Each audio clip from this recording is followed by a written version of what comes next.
กับทักทายสวัสดีครับพี่น้องมือนี้ลงมาให้มาน้ำมาสูบน้ำเขานาคือเก่ามาเบิ่งท้องให้ท้องนาท้องทุ่งข้าวเขียวกระจีแล้วพี่น้องมึงพี่น้องเอ้ยปีนี้เขาผลดีมองมีน้ำก็มีมองบ่มีก็บ่มีนี่มองนี่เพิ่นยอดเอาพุ่นพี่น้องงามคักเฮ็ดนาสำบายปีคู่มือนี่เฮ็ดน้ำมือ1 2 มือก็แล้วมาอัปเดตมื้อนี้ควายยังบ่ทันออกคอกอยู่วันเสาร์รอควายออกคอกแล้ววันเสาร์รอออกคอกแล้ววันเสาร์น่ะอังคารได้อังคารไปรีอยู่แต่ละอังคารไหนอังคารเอ้ยอังเอ้ย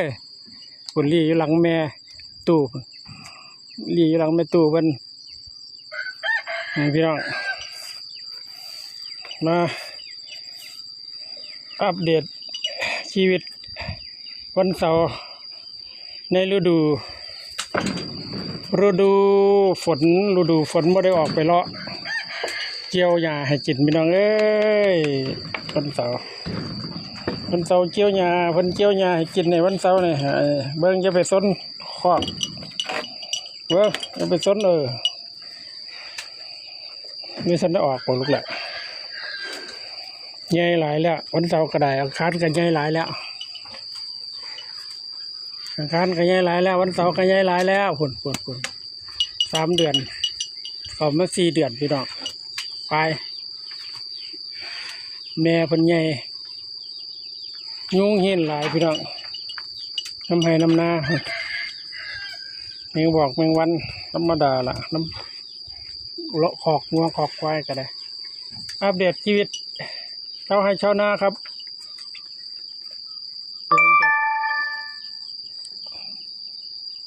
ฤดูฝนต้นฤดูฝนออกมาก็ได้เฮ็ดให้เฮ็ดนาพี่น้องปีนี้ทั้งให้ทั้งนาผสมผสานกันไร่นาสวนผสมพี่น้องเฮ็ดอ้อยเครื่องนึงเฮ็ดมันเฮ็ดข้าวเครื่องนึงกับแก่พี่น้องเอาไว้ยังที่ละครับพี่น้องนอนให้นอนนาเลี้ยงวัวเลี้ยงควายตามวิถีชาวบ้านชาวเมืองชาวไร่ชาวนาละพี่น้องแต่ว่าเขารู้สึกว่าดกพี่น้องสุเทือเพิ่นดำบ่มาเฮ็ดบ่ดำมา2 ปีบ่ดำเหลือนาอยู่ประมาณ10 ไร่เฮ็ดให้อ้อยไปครึ่งนึงบ่ถึงครึ่งหรอกครับ3-4 ไร่ที่ก็เป็นว่านเขายอดเขาของผมก็ว่านเอาอันนี้ก็ยอดเอาพี่น้องยอดเราก็เป็นกกเป็นกอเป็นแถวเห็นเขาจะเห็ดนี่เป็นแถวดีครับพี่น้องแถวดียำถือว่าได้ดีอยู่พี่น้องเพราะว่าบ่มีหญ้า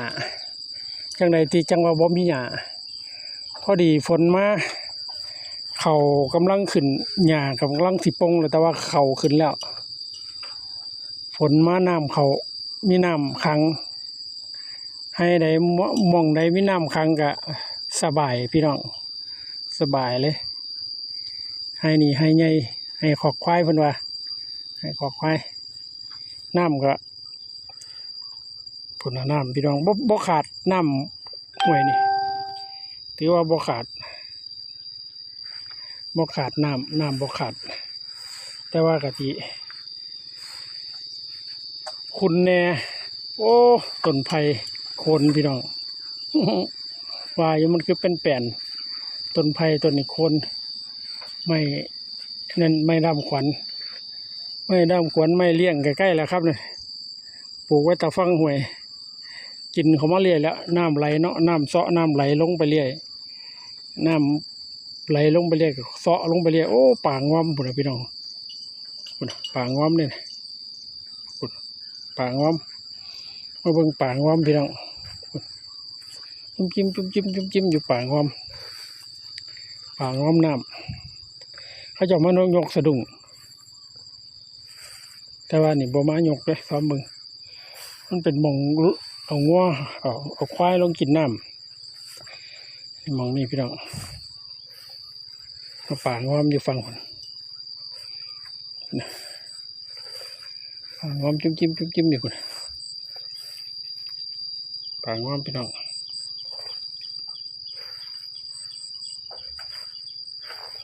ปลาซิ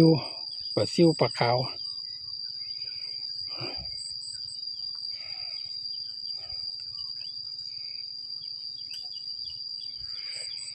อัปเดตต้องให้ท่องหน้าพี่น้องเบิ้งเอาเจ้าวันเสาร์ไม่ให้เบิ้งครับคนเจ้าวันเสาร์ฟางให้กินเฟี้ยงให้กินพี่น้อง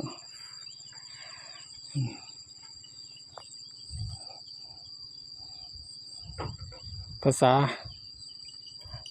เนาะครับเนาะ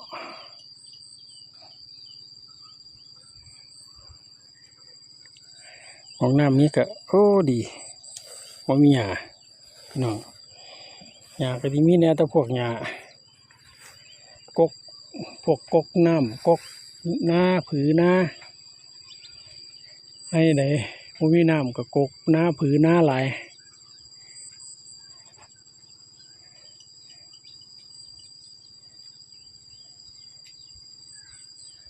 เก็บฟางไว้กินยำกุ้มพอดีละพี่น้อง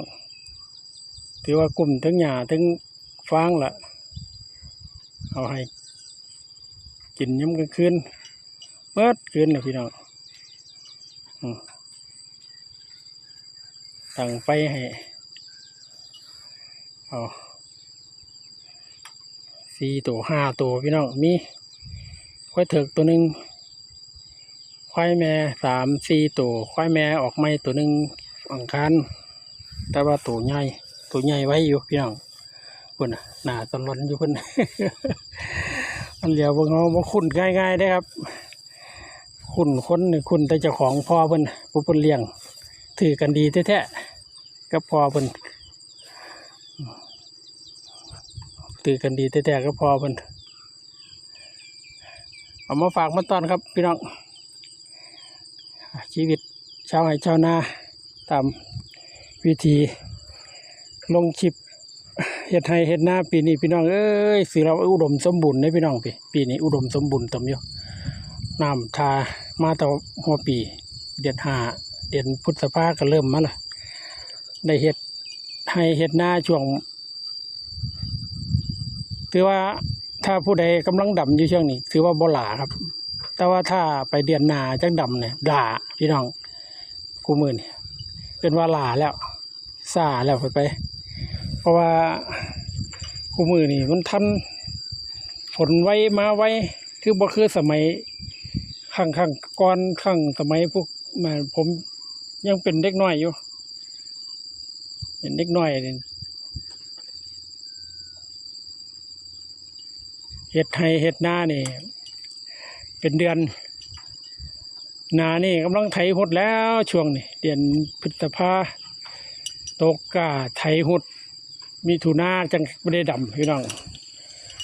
ไถหดตกกาไถหดเอาควายแหละแต่ไถนี่กูมือนี่ควายว่ามีเวียกดอกพี่น้องเลี้ยงไว้ขายเป็นเศรษฐกิจเลี้ยงงัวเลี้ยงควายก็ได้มันเป็นเลี้ยงคือสมัยตะกี้เฮ็ดเวียกเฮ็ดงานไถให้ไถนากูมือนี่เลี้ยงควายนี่เลี้ยงเป็นเศรษฐกิจพี่น้องปีละตัว2ตัวขั้นหลายตัวก็ได้ปีละ2ปีละ10,000ปีละ30,000 40,000ขั้นหลายตัวขั้นเลี้ยงเป็น10ตัวกับปีละขายออกปีละ100,000ไปอย่างนั้นเขาจะเป็นเศรษฐกิจกูมือนี่ราคามันถือครับเลี้ยงเป็นเศรษฐกิจพี่น้องไม่เป็นเลี้ยงเฮ็ดให้เฮ็ดนาคือสมัยก่อนเลี้ยงงัวเลี้ยงควายก็ได้เฮ็ดเป็นเศรษฐกิจส่วนหนึ่งหลานในห้อยอะไรพี่น้องลงมาตาเศร้าใส่ไอ้โม่งหอบหญ้าถาพ่อตาพ่อยายถาในห้อย ถือวันอาทิตย์วันเสาร์วันอาทิตย์วันเสาร์เอาได้ย้อนพี่น้องเดี๋ยวเมาควายออกไปกินหญ้าได้บ้านนี่นะ ลงให้ลงนาก่อนพ่อตู่พ่อตา มาเอาง้อควายออกเลี้ยงออกกินหญ้าแล้วพี่น้อง2 โมงกว่ากราบทักทายพี่น้องครับสำหรับคลิปนี้ก็จากไปด้วยบรรยากาศชีวิตชาวไร่ชาวนาครับเอา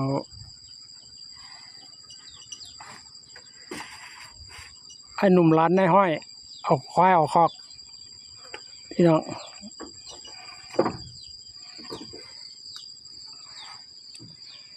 ครับสวัสดีครับทักฝากกดไลค์กดแชร์กดติดตามเป็นเด้อครับผมพี่น้องฟังไปทักทายพักพี่น้องด้วยบรรยากาศไปได้บรรยากาศเอาควายออกคอกครับผมครับสวัสดีครับพี่น้อง